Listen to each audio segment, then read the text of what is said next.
오늘 하나님께서 우리에게 주시는 말씀은 히브리서 7장 23절부터 28절까지 말씀입니다. 히브리서 7장 23절부터 28절까지 말씀입니다. 제가 읽습니다. 또한 레위 계통의 제사장들은 죽음 때문에 그 직무를 계속할 수 없어서 그 수가 많아졌습니다. 그러나 예수는 영원히 계시는 분이므로 제사장직을 영원히 간직하십니다. 따라서 그는 자기를 통하여 하나님께 나오는 사람들을 완전하게 구원하실 수 있습니다. 그는 늘 살아계셔서 그들을 위하여 중재의 간구를 하십니다. 예수는 이러한 제사장으로 우리에게 적격이십니다. 그는 거룩하시고 순진하시고 순결하시고 죄인들과 구별되시고 하늘보다 높이 되신 분입니다. 그는 다른 대제사장들처럼 날마다 먼저 자기 죄를 위하여 희생제물을 드리고 그 다음에 백성을 위하여 희생제물을 드릴 필요가 없습니다. 그는 자기 자신을 바치셔서 단 한 번의 이 일을 이루셨기 때문입니다. 사람들에게 약점이 있어도 율법은 어쩔 수 없이 그들을 대제사장으로 세우지만 율법이 생긴 이후에 하나님께서 맹세하신 말씀은 영원히 완전하게 되신 아들을 대제사장으로 세웠습니다. 이는 하나님의 말씀입니다. 하나님 감사합니다. 네, 우리 같이 인사 나누고 말씀을 나누겠습니다. 하나님이 사랑하는 것을 사랑하십시오.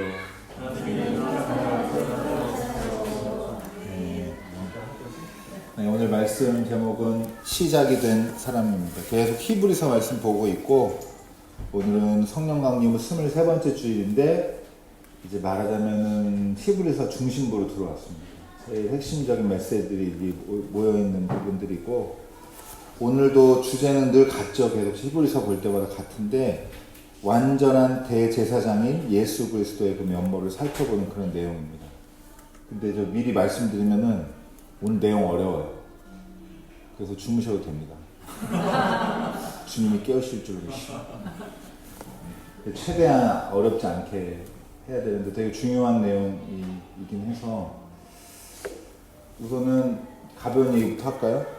여러분 유대교에서 성전에 1년에 몇 번 제사를 드렸어요? 대략 한 평균적으로 잘 모르겠어요. 잘 모르시겠죠? 저도 몰라가지고 요새 제가 AI에 검색해보는 게 재미인데 제가 찾은 거 알려드릴게요. 뭐 책 봐도 나오지만 어쨌든 일출 직후에 아침에 드리는 아침 제사가 있고 그러니까 해가 지기 직전에 드리는 저녁 제사가 있는데 이건 매일 드리는 거예요. 그러면 365 곱하기 2 하면 일단 나오죠. 요게 있고 그 다음에 이제 절기 제사가 있습니다. 정기적인 제사가 있는데 유월절 대표적인 7개 있죠. 유대교에서 유월절, 무교절, 초실절, 오순절, 나팔절, 속죄일, 초막절 이렇게 7개가 특별한 제사가 있고 안식일에도 드리는데 안식일은 평소에 2배의 번제와 소제를 드렸고 그리고 월삭이라고 해서 그런 거 월삭 헌금하는 데 있잖아요. 예배 드리고 다 매월 초하루에 드리는 특별 제사가 또 있고 제가 이거 AIC의 도움을 받아가지고 대략 계산을 해보니까 1년에 900회 가까이 근데 이거는 공식적인 거고 이제 여기에 뭐가 있냐면 그때 다 죄 지었습니다. 아니면 하나님께 감사드릴 게 있습니다. 해서 매일매일 따로 찾아오는 사람들 이게 있죠. 이렇게 하면은 이제 뭐 많습니다. 어쨌든 1000회는 헛돈이 넘었을 거고 정기제사보다 많았겠죠. 정기제사는 한 번에 드리는 거지만 여러분 아무튼 그래요. 많죠? 생각보다 많죠? 거의 1000회 가까이 된다고 보시면 되고 그러면은 교회는 우리는 주일날 하루만 모이지만 보통 다 여기 경험하셨던 보통 교회들은 1년에 몇 번 예배 드릴까요? 많을까요? 적을까요? 유대교 제사보다? 네, 조금 적습니다. 조금 적고 일단 주일 예배가 있죠. 그 다음에 주일도 요새는 맞아 대형교회를 치면은 거의 성전 제사장 같은 새벽 예배 있죠. 새벽 예배도 1, 2, 3부 막 이런 데 있죠. 어쨌든 하나씩 이렇게 치면 종류가 새벽 예배, 주일 예배, 수요 예배, 금요 예배, 그 다음에 특별 절기에는 성탄절 따로 모이고, 그 다음에 사순절 때 예배 따로 있고, 그 고난주간에 하면서, 그리고 송구영신 예배. 우리는 아무튼 요때가 제일 바빠요. 성탄절, 송구영신 예배하고 막. 근데 이거는 이렇게 신년 특별 기도회, 그 다음에 정기적으로 또 각 교회들마다 많이 하는 부흥회, 뭐 모임이니까 뭐 예배에서 정기적으로 그 수 빼면은 대략 한 550회 정도 되더라고요. 그러면 이제 가벼운 얘기를 시작했으니까 가볍게 한 대 맞고 시작하는 걸로. 여러분 500번 드리면 좋은 그리스도인 되시죠? 그렇죠? 떳떳하고 하나님 앞에. 이거 째려보세요. 몇 번 드려야, 예배를 몇 번 드려야 우리가 좋은 사람이 될까요? 그거라도 정해져 있으면 좋을 텐데. 제가 이 말씀 왜 드리냐면, 그냥 간략하게 핵심만 전달하면은, 당시에 예수님 당시에 유대교인이 성전에서 예배드리는 사람이, 그러니까 그 예루살렘 인구가 한 5만에서 8만쯤 됐다고 하는데, 이렇게 저렇게 기록 찾아보면은 예배 1년 동안에 성전에 왔다 갔다 하면서 예배드린 사람이 어마어마하게 많을 거 아니에요. 뭐 이건 추정할 수밖에 없어서 좀 다 불확실한데 50만에서 뭐 100만이라는 얘기도 있고 뭐 20만에서 25만이라는 얘기도 다양하게 있더라고요. 그러니까 엄청 많았겠죠. 그리고 그 사람들이 1년에 이렇게 900회에 가까운 1000회에 가까운 제사를 드리는 공동체인데, 그 공동체를 책임지는 사람이 누구냐? 신앙적인 면에서 그게 대제사장이에요. 엄청난 권한을 가진 사람이에요. 여러분 제사를 이렇게 여러 번, 우리도 마찬가지입니다. 물론 제사랑 예배랑 달라요. 그 개념도 다르고 하지만 어쨌든 이런 제의를 하는 이런 예배, 이렇게 종교적인 형식을 갖춘 이유가 뭐냐면, 그것도 이렇게 반복적으로 한 번이 아니고 이걸 같이 하는 사람들 간에 결속이 생깁니다. 우리는 예배 공동체다. 그러면 예수님 당시에 유대교회는 어떤 공동체가 존재했냐? 그러면 유대인이라고 하는 이 히브리 사람이라는 민족이 있겠지만, 그것보다 더 근본적으로는 성전에서 제사 드리는 공동체가 있던 거예요. 우리가 만약 예를 들면 예배 공동체다 이렇게 부를 수 있는 것처럼. 그러면 이 사람들이 하나님과 가까워지고 하나님과 관계를 회복하기 위해서 하는 모든 행위에 관여된 모든 것들의 최종적인 책임은 누구한테 있냐면 대제사장한테 있다 이 말이죠. 엄청나게 중요한 사람인 거 아시겠죠? 근데 이제 결론이 이거예요. 그 제사장보다 예수 그리스도가 대제사장의 역할을 하신 게 훨씬, 그러니까 뭐 그냥 비교하기 불가능할 정도로 탁월하고 완벽한 대제사장의 역할이다 라고 얘기하는 건데, 여기에 보면은 뭐 우리 같이 말씀 읽은 것처럼 대제사장이 여러 번 그 제사에 관여하는 것처럼 되어 있지만, 실제로는 그 속죄일에 한 번만 들어갑니다. 지성소에. 그리고 그때는 한 번 들어가는데, 지금 성경에 기록된 것처럼 자기 죄를 먼저 씻고 그런 다음에 온 백성의 죄를 씻는 그 제사를 이렇게 드리게 되는 겁니다. 나머지 매일매일 드리는 이 뭐 아침 저녁 제사들 이런 건 다 누가 주관하냐? 그러면 그냥 제사장들이 하는 거예요. 여기 표현이 뭐 매일 그렇게 한다고 되어 있는데, 1년에 한 번 지성소에 들어가서 온 백성을 위해서 속죄의 제사를 드립니다. 이렇게 중차대한 책임을 가진 사람이, 근데 그냥 바로 넘어가면 무슨 한계가 있어요? 죽어요. 죽으면 어떻게 돼요? 유대인 전체가 난리가 나는 겁니다. 제사를 드려야 되는데 난 죄가 있는데 하나님의 심판이 여기까지 왔는데 죄를 씻어줄 제사 드릴 사람이 없다. 이런 난리가 나는 거예요. 그러니까 그 사람이 자연사든 뭐 병이 들어 죽든 무슨 뭐 어쨌든 사고가 생기든 어떤 시에도 부재되면 안 되니까, 그 사람이 사라질 때를 대비해서 예를 들면 그 다음 타자들이 늘 준비가 되어 있겠죠. 넉넉하게. 왜냐하면 너무 중요한 역할이기 때문에. 근데 여러분, 이래서 역설적으로 대제사장은 안 중요한 사람이에요. 그 예를 들면 무슨 말이냐? 대제사장이 한정훈이든 김정훈이든 박정훈이든 있기만 하면 되는 거지, 누군지는 안 중요한 거예요. 근데 여러분, 예수 그리스도가 대제사장이라고 할 때는 그냥 대체 불가능합니다. 예수님 아니면 안 되는 역할이에요. 이게 히브리서가 논증을 하는 부분이고, 여러분, 근데 보세요. 이제부터 이제 잘 따라오셔야 됩니다. 저도 설교 준비하다가 이거 AI한테 물어봤거든요. 이런 설교 해도 되겠냐? 피드백을 달라. 너 너무 어렵다. 쉽게 고쳐라. 이렇게 해가지고 그냥 꺼버렸어요. 어떻게 이걸 저 쉽게도 못하게, 이건 어려운 얘기라서. 이거 보세요. 우리가 다 죄를 져요. 인간은 죄를 질 수밖에 없다. 요거는 다 동의하시죠. 그러니까 죄를 씻어줄 사람이 반드시 필요한데, 아까 방금 얘기했듯이 그 사람이 누구든지 그 역할만 하면 되는 거예요. 그래서 역설적으로 너무 중요한 인물이어서 안 중요해요. 그 사람이 누구인지. 이렇게 되는 거예요. 근데 요걸 뒤집어서 보잖아요. 그러면 누구 때문에 이 대제사장이 역설적으로 중요하지 않은 존재가 되냐? 그러면 우리 때문인 거예요. 우리가 죄를 지니까. 그것도 한 명, 두 명이 아니고 10만 넘는 사람들이 날마다 죄를 지니까, 하루에도 몇 번씩 죄를 지니까 이 사람들의 필요를 해결하기 위해서 존재하는 거지. 그러니까 이런 과격하지만, 아주 과격하게 얘기하면은 죄 짓기 위해서 대제사장이 있는 거예요.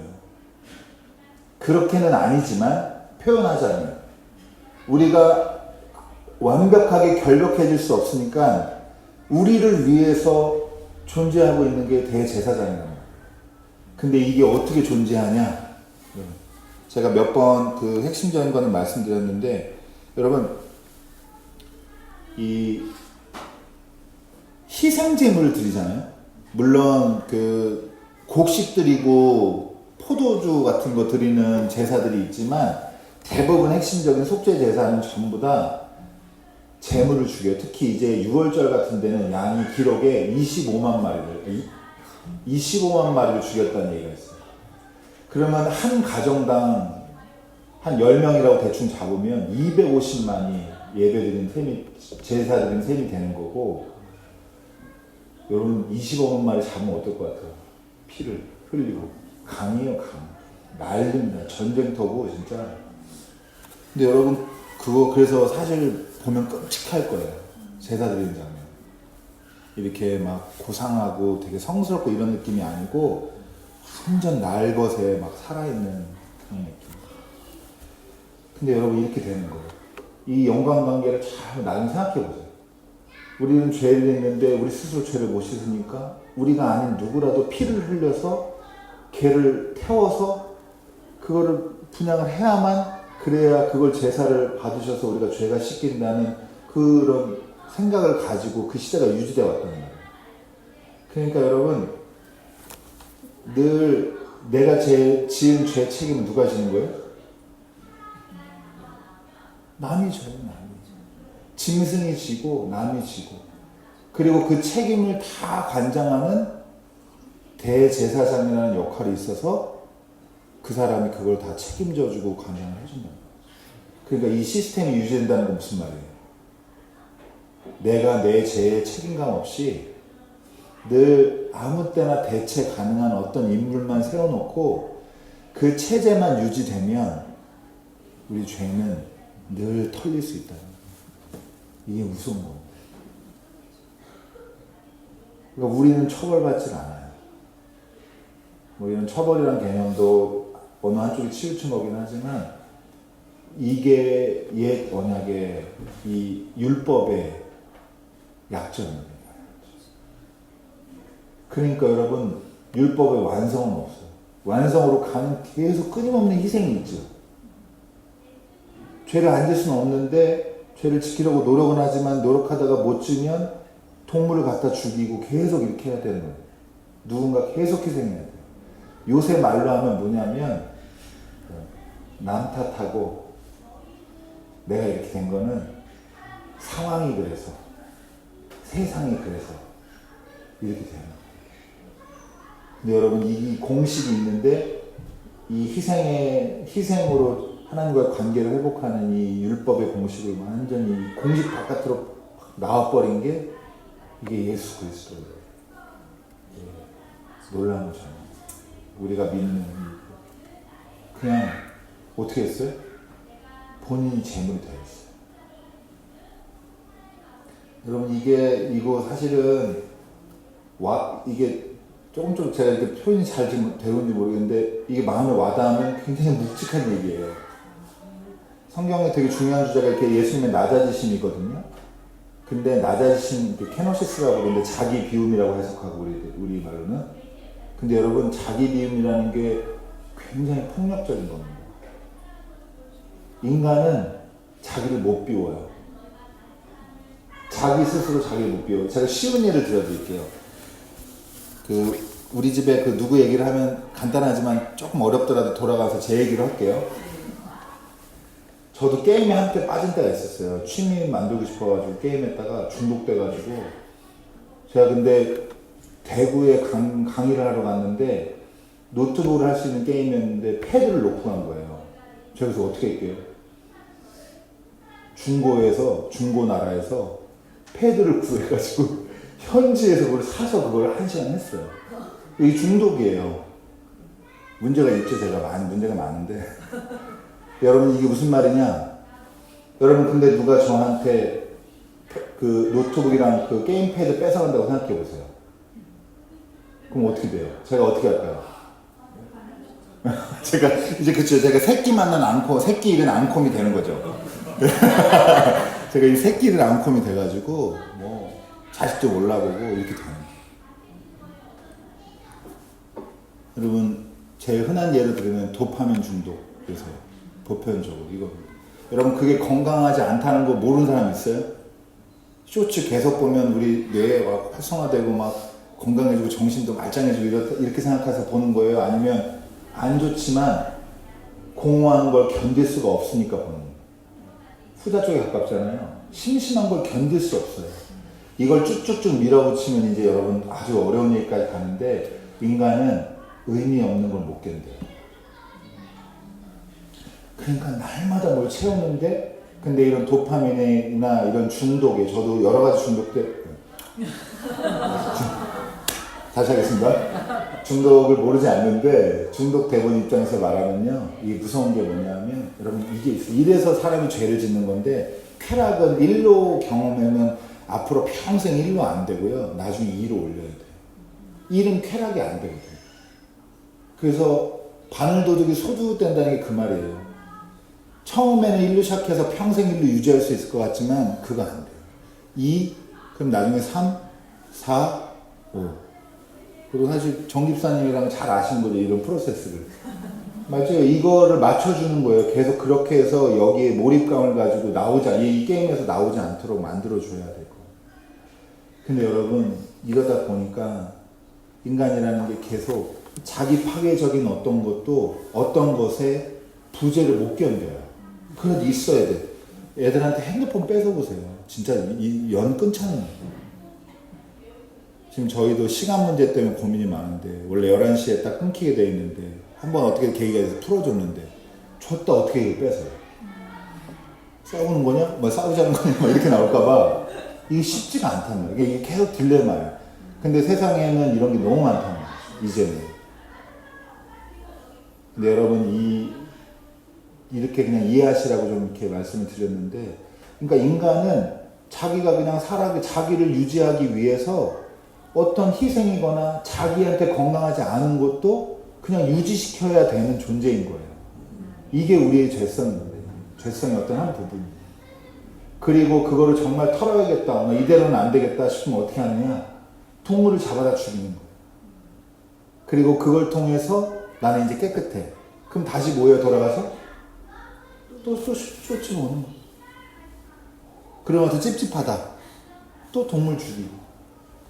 이게 공식이란 말이에요. 그것도 1명, 2명이 아니고 수십만 명이 수백만의 예배를 통해서 이걸 하는 건데 이걸 단번에 그냥 깨신 게 아예 공식 자체를 바꾼 게 이게 예수 그리스도예요. 예수님은 자기가 하나님의 인간이 되셨는데 그 중요한 조건이 죄가 없으셔야 돼요.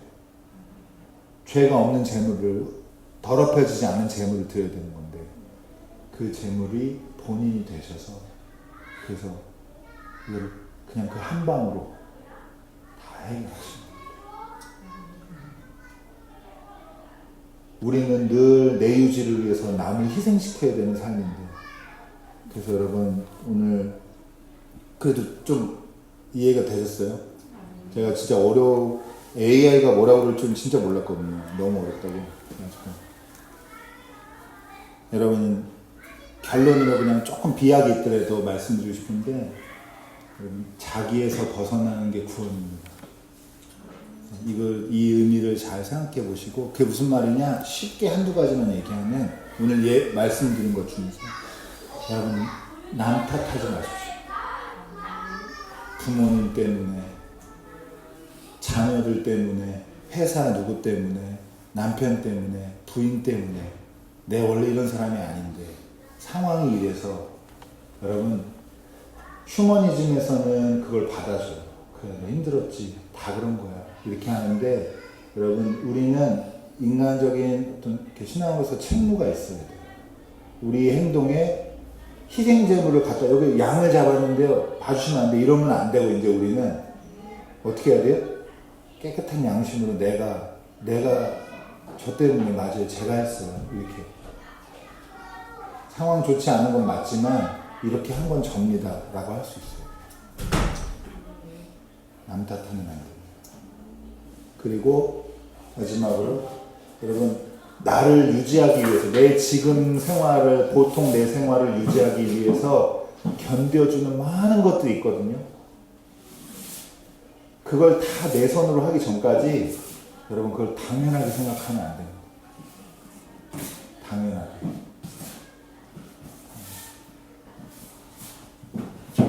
여러분 생각해보면 많아요.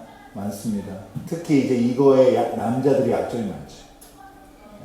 그리고 요새 남자는 아니고 옛날 남자들이 약점이 많습니다. 근데 여러분 당연하지 않습니다. 내가 유지되기 위해서 누군가 희생하고 있다면 그거 어떤 때는 절연히 잘라내고 거절해낼 수 있는 게, 그게 우리가 예수 그리스도가 이 개척해낸 구원의 길을 따라가는 중요한 믿음의 길, 구원의 길입니다. 그럼 생각해 보시고, 저와 여러분이 이 열린 구원의 길을 그 믿음으로 볼 수 있는, 내가 그동안 아직도 희생을 딛고 살고 있구나, 아직도 탓하며 살고 있구나, 여기서 좀 벗어날 수 있는 한 주간의 삶이 되기를 저와 여러분의 삶에서 축복을 합니다. 축원합니다. 기도하겠습니다.